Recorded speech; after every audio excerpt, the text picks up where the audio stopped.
परम पूज्यपाद श्रील भक्ति रक्षक महाराज सिद्धर महाराज जी प्रभुपाद जी के अंतरंग भक्तों में से एक थे। वैसे तो इन लोगों ने सभी कुछ कहा है, किंतु वे उच्च कुल में ब्राह्मण धनी कुल में पैदा हुए और बचपन से ही कुछ भक्ति की तरफ में उनका झुकाव था। रामचंद्र की उपासना करते थे, जैसा मैं पहले करता था। फिर से इधर में आया। ऐसे ही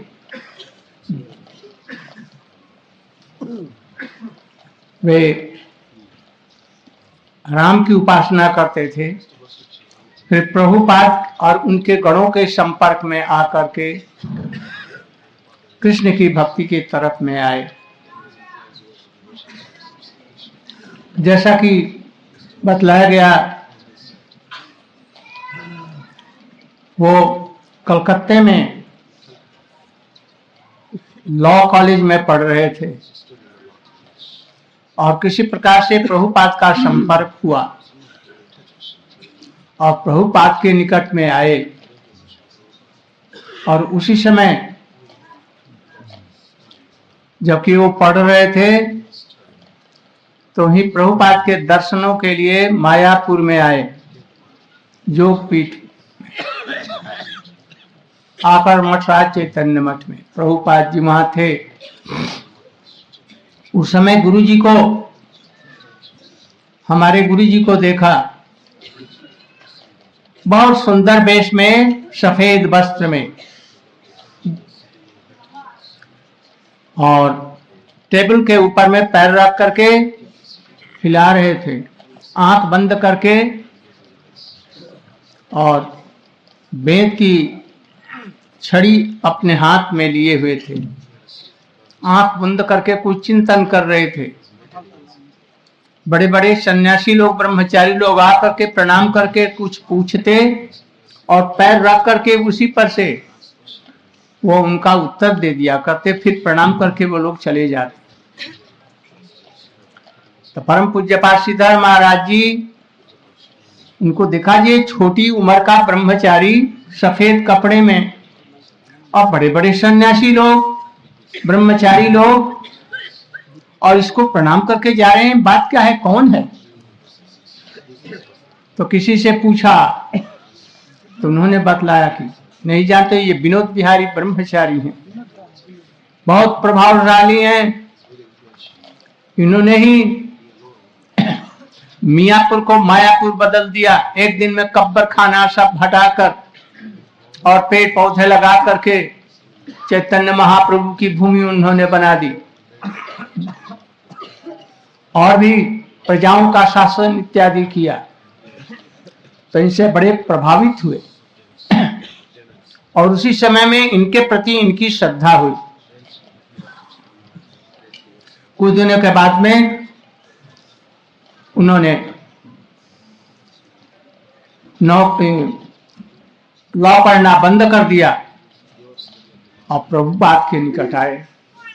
जैसा कि आप लोगों ने सुना, विवाहित जीवन था, किंतु कुछ दिनों के बाद ही उनकी स्त्री का परलोक गमन हो गया। बस इनके लिए तो वरदान हो गया, घर छोड़ करके मठ में आ गए। ब्रह्मचारी का नाम इनका रामानंद ब्रह्मचारी था। बहुत दिल डौल के लंबे चौड़े व्यक्ति थे। पीछे से प्रभुपाद जी ने इनको संन्यास दिया। भक्ति रक्षक सिद्धर महाराज प्रभुपाद के प्रचार में मद्रास गौड़िया मठ जब हुआ तब ये गए, वहां पर उन्होंने भाषण दिए। हरिद्वार में और नैमिषारण्य में, उत्तर भारत में जहां जहां जरूरत थी, प्रभुपाद ने इनको भेजा और उन्होंने सफल प्रचार किए। प्रचार के साथ ही साथ में ये कवि भी थे, लेखक भी थे, संस्कृत के विद्वान थे। वो प्रभुपाद जी का अष्टक है कि दशाक्ष, ये और गौरांग मंगल स्तोत्र या प्रेम दाम देव स्तोत्र और बहुत से संस्कृत के उन्होंने सब लिखे हैं।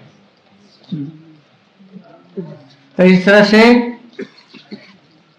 हमारे गुरुजी ने प्रभुपाद के कहने से 3 बार संन्यास नहीं लिया, किंतु एक बार परिक्रमा के समय में उन्होंने खुद गुरुजी को संन्यास अपने हाथ से देकर के उनका वस्त्र लिया और पीछे से फिर प्रभुपाद ने जब स्वप्न दिया तो पूज्यपाद श्रीधर महाराज जी के यहाँ जाकर के और कटवा में विश्वरूप खौल के दिन में उन्होंने संन्यास लिया। यद्यपि हमारे गुरुजी उनसे सीनियर थे, 1916 में आए और ये 1926 में आए थे। तब संन्यास इन्होंने पहले लिया। गुरुजी को प्रभुपाद संन्यास देना चाहते थे, किंतु वैष्णव के अनुरोध से उन्होंने नहीं दिया। सफेद कपड़े में रखा, क्योंकि व्यवस्था नहीं होगी मठ मंदिरों की, ये मैनेजर थे, इसलिए जानबूझ करके प्रभुपाद ने इनको इसी वेश में रखा था। इसीलिए सभी लोग इनको सम्मान करते थे। यद्यपि गुरु महाराज जी को इन्होंने संन्यास दिया, किंतु सब समय हमारे गुरुजी को ये सम्मान देते थे, क्योंकि गुरुजी प्रभुपाद की ऐसी सेवा की थी जो किसी ने नहीं किया। प्राणों को हाथ में लेकर वहां पौधा जोग माया में नवद्वीप में परिक्रमा के समय प्राणों की रक्षा की थी।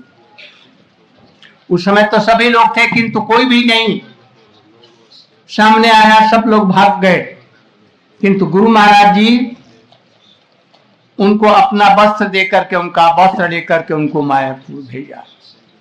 ये सब लोग जानते थे, इसलिए गुरु जी का सभी लोग सम्मान करते थे। पूज्यपाद श्रीधर महाराज जी भी सम्मान करते थे। मैं गुरु जी के साथ में प्रति वर्ष सारस्वत गौड़ीय मठ में जाता था। परिक्रमा के बाद में गुरु जी प्रति वर्ष बिना नागा हम लोगों को साथ लेकर के वहां जाते, पूज्यपाद श्रीधर महाराज जी को से भेंट करने के लिए, और वहां पर तरह तरह की भक्ति की चर्चाएं होती थी और उन चर्चाओं को हम लोग सुनते थे। कभी कभी दोनों में तर्क वितर्क होता।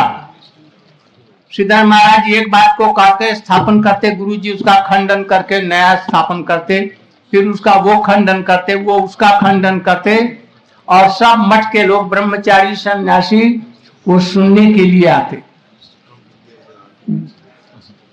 कभी हमने देखा ब्रजमंडल परिक्रमा के समय में केशव जी गौड़ीय मठ मथुरा में पूज्यपाद श्रीधर महाराज जी, पूज्यपाद जाजावर महाराज जी, पूज्यपाद माधव महाराज जी, पूज्यपाद ऋषिकेश महाराज जी और न जाने कितने साधु सन्यासी लोग गुरु जी से मिलने के लिए हमारे केशव जी गौड़ीय मठ में इसी कार्तिक के महीने में आए, और वहीं पर दोनों में बातचीत होने लगी। ऋषिकेश महाराज जी थे, उन्होंने प्रश्न किया और श्रीधर महाराज ने उसका उत्तर दिया, फिर गुरु महाराज जी ने उत्तर दिया। उनका प्रश्न था, जीव के अंदर में जीवर स्वरूप है नित्य कृष्ण दास, यदि दासत्व है तो किस प्रकार का दास्य है या नहीं है, कोई पोटेंसी उसकी नहीं है। साधुओं के संग से गुरु की कृपा से वो होता है, अथवा जीव का अपना कोई स्वरूप है। तब श्री महाराज जी कुछ बोले और बोले जो केशव महाराज जी से पूछा जाए, ये उत्तर देंगे। तब गुरु महाराज जी ने उत्तर दिया था, जिस प्रकार से एक ही गंगा के तट पर एक ही जलवायु में एक ही पानी से सिंचन करने वाला होने पर, एक ही सूर्य का ताप, हवा, सब कुछ एक ही हो, और इमली के पेड़, इमली का बीज, नीम का बीज, आम का बीज, कटहल का बीज इत्यादि यदि बो दिए जाएं तो एक ही प्रकार का होना चाहिए। एक प्रकार का होता है नहीं। इमली शिमली का पेड़, वही पानी, वही सूरज, वही रोशनी, वही हवा, एक ही माली, किंतु होता है पृथक पृथक। उसी प्रकार से जीव स्वरूप में कोई जीव की अपनी पोटेंसी है ना? वो साधु संग से विकसित होती है, अनर्थ दूर होता जाएगा और उसका स्वरूप विकसित होगा। इसलिए जीव का स्वरूप एक निश्चित है, किंतु ये बात याद रखिए, जो लोग महाप्रभु के धारा में आते हैं, महाप्रभु की धारा में आते हैं, उनका जरूर किसी न किसी रूप में गोपियों जैसे भाव का है सबका स्वरूप। क्योंकि इधर में आएंगे कैसे? हो जी इतने आदमी, कहां इतने आदमी, कितनी करोड़ों अरबों की आबादी में से महाप्रभु के भजन करने वाले कितने हैं, इन्हें गिने।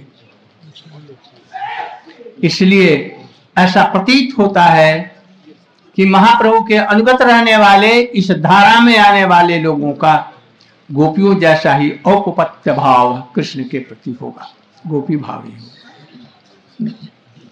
किसी का पहले दास्य भाव उदित होता है, इसके बाद में किसी का सख्य हो सकता है, इसके बाद में किसी का वात्सल्य हो सकता है, किसी का साधु संग मिलने से और भी ऊपर जा सकता है। इसलिए सब लोग सुन करके बड़े प्रसन्न हुए गुरु जी का विचार। हमने गुरु जी के जीवन चरित्र में ये सब विषयों का वर्णन किया है।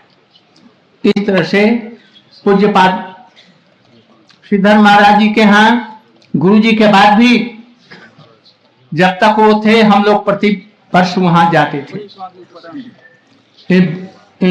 अपने बच्चों के साथ मैं इनके यहाँ जाता, प्रश्न भी करता, उसका उत्तर भी देता। उन्होंने ही ये सब कहानियां हमको बतलाई, मायापुर में कैसे मैं गया था, ये सब उन्होंने कहा था, उनके मुख से सुना।